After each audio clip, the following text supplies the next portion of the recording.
বাংলা একাই 100 হয়ে সফলতার পথে, জনগণই রাজা হেথায় জনগণের মতে।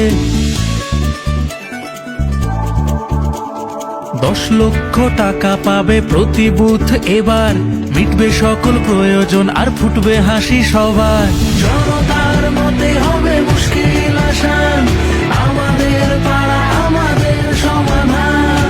80,000 বুথে হবে 27,000 শিবির, এই দেশেতে প্রথমবার সৃষ্টি হবে নজির। ভবিষ্যৎ গড়ছি মোরা হাতে হাতে রেখে, তাই তো বলি দেশ শিখছে বাংলাকে আজ দেখে। জনতার